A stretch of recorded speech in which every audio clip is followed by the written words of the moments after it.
सभी भक्तों को राम राम। अमीर गरीब का फर्क इंसान ने बनाया है, भगवान ने नहीं। जिसे तुम छोटा समझते हो वही कभी तुम्हें बड़ा सबक सिखा सकता है। आज हम जिंदगी बदलने वाली कहानी का एपिसोड 4 लेके आए हैं। आज हम बताते हैं एक राजा ने एक अनोखा न्याय किया और एक गरीब किसान को कैसे न्याय दिलाया। ये बहुत समय पहले की बात है।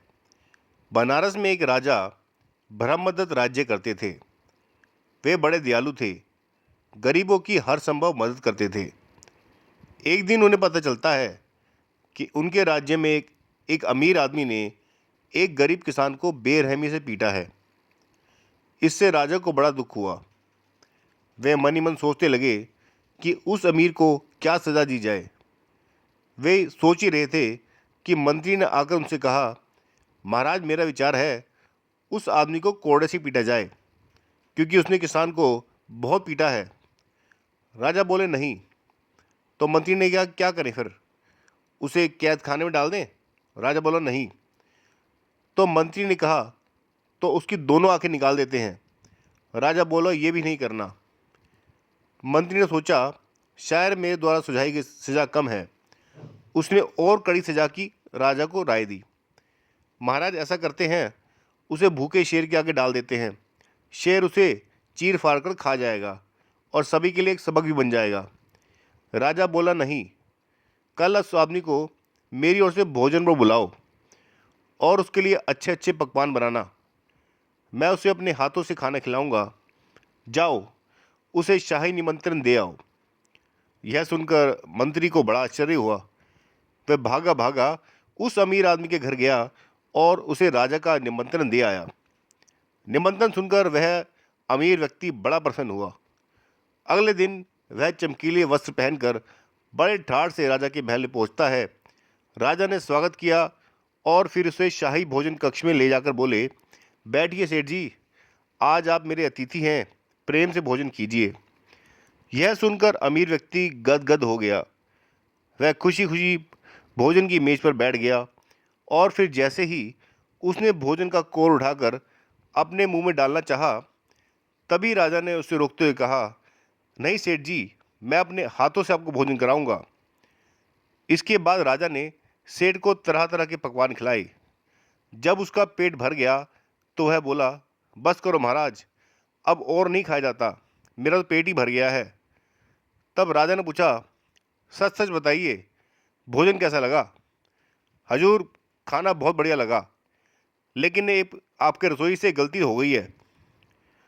यह सुनकर राजा बड़े आश्चर्य में बोला, शाही रसोई से क्या गलती हो गई? ऐसे कैसे हो सकता है, बताइए।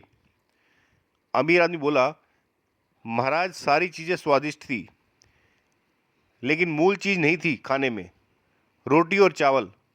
उसका अलग ही मज़ा है। वह रोटी और चावल देना भूल गया था। तब राजा ने मुस्कुराते हुए कहा, देखो भाई, मैंने एक से एक बढ़कर एक स्वादिष्ट चीज़ बनाई है, लेकिन एक रोटी और चावल की कमी के कारण तुम्हें भोजन अच्छा नहीं लगा। इनके बिना तुम भूखे ही रह गए। सच है, तुम सब कुछ खाकर भी तृप्त नहीं हुए। अब तुम खुद ही जान गए होंगे कि रोटी या चावल कितनी आवश्यक वस्तु है।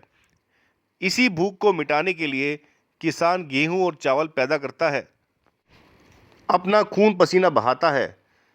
मुझे खेद है कि तुमने उस निर्धन किसान को बिना कुछ समझे सोचे पीट पीट कर लहूलुहान कर दिया।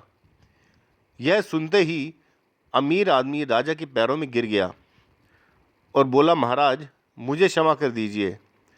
अब मैं कभी किसी किसान या मजदूर को नहीं सुताऊंगा। यह कहकर वह फूट फूट कर रोने लगा। राजा ने उसे उठाया और गले से लगाते हुए बोला, देखो भाई, अब आगे से किसी गरीब को नहीं सताना, किसी का बुरा नहीं करना। भलाई करोगे तो भलाई पाओगे। पास खड़ा मंत्री राजा ब्रह्मदत्त के इस अनोखे न्याय से बिल्कुल अवाक रह गया। इस कहानी से हमें यही सीख मिलती है कि जीवन में किसी को छोटा मत समझो, क्योंकि अमीरी गरीबी इंसान को करने से नहीं, ईश्वर की मर्जी से होती है। हर व्यक्ति में ईश्वर का अंश है। कभी किसी पर अत्याचार मत करो, क्योंकि जो ऊपर है उसे नीचे आने में देर नहीं लगती, और जो नीचे है उसे ऊपर उठाने में भगवान को एक पल लगता है। यह कहानी हमें यही सिखाती है कि सच्चा धन इंसान का दिल और कर्म है, ना कि दौलत या दिखावा। आपको ये कहानी कैसी लगी? ये आपकी ज़िंदगी बदल देगी। इसे और लोगों के साथ भी शेयर करें, और चैनल पे नए हैं तो सबसे पहले चैनल को सब्सक्राइब कीजिए, लाइक कीजिए, कमेंट कीजिए और लोगों के साथ भी शेयर कीजिए। यही हमारा प्रयास है। इसी बात से हम विराम लेते हैं। अगले एपिसोड का आप इंतजार करें, जल्दी हम वो भी डालेंगे। राम राम, सीता राम, जय श्री राम, राधे श्याम।